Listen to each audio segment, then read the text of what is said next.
মাননীয় অধ্যক্ষ মহোদয়, উত্তরগুলি পেয়েছি। আমার উত্তর করিমগঞ্জ সমষ্টি বা অন্য যে কোনো সমষ্টি হোক না কেন, আমাদের গ্রাম অঞ্চলের মাননীয় অধ্যক্ষ মহোদয়, গ্রাম অঞ্চলের রাস্তার প্রস্থ বহুত কম থাকে, 3 মিটার 4 মিটার, তার চেয়েও কম থাকে।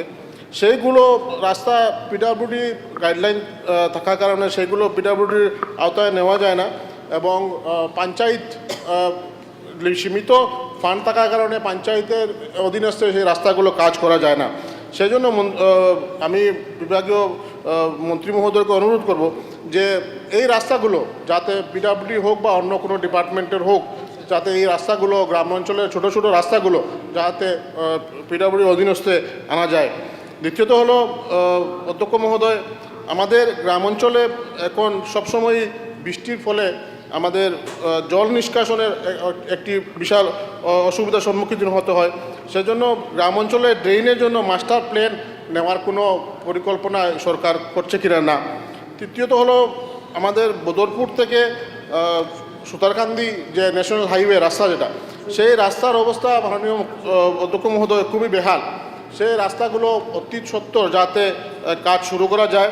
বিশেষ করে শ্রীভূমি শহরের যে রাস্তা, সেই রাস্তার 4 কিলোমিটার রাস্তার অবস্থা খুবই বেশি বেহাল। প্রতিদিন সেখানে আমাদের ই রিক্সা যেগুলো আছে, 3-4টা রোজ দিন অ্যাক্সিডেন্ট হয় মাননীয় অধ্যক্ষ মহোদয় রাস্তার কারণে। সেজন্য আমি মন্ত্রী মহোদয়কে অনুরোধ করব যাতে এই রাস্তাগুলো খুবই তাড়াতাড়ি কাজ করা যায় এবং যাতে মোটরেবল করা যায়। সম্মানীয় অধ্যক্ষ ডাঙৰীয়া, পিডব্লিউডি বিভাগে ৰাস্তা কৰে, অধ্যক্ষ ডাঙৰীয়া মিনিমাম 6 মিটাৰ হ'ব লাগিব।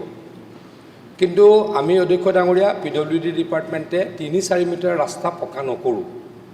যদি ক'ৰবাত ৰাস্তা কৰিব লগা হয়, আমি লেণ্ড একুইশ্যন কৰিব লাগিব বা আমি লেণ্ড ডনেট কৰিব লাগিব। আজিকালি আপোনালোকে অধ্যক্ষ ডাঙৰীয়া, আপোনাৰ যোগেদি সকলোকে কৈছোঁ, সকলোৱে জানেই, এতিয়া আমি অসমমালাৰ ৰাস্তা আমি লেণ্ড একুইশ্যন কষ্ট নিদিওঁ।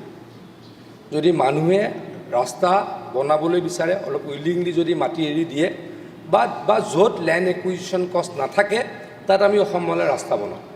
অধ্যক্ষ ডাঙৰীয়া, অসমমালাৰ ৰাস্তাৰ এনেকুৱা এটা পৰ্যায় হৈছিলে, প্ৰথম পৰ্যায়ত অসমমালা 1.0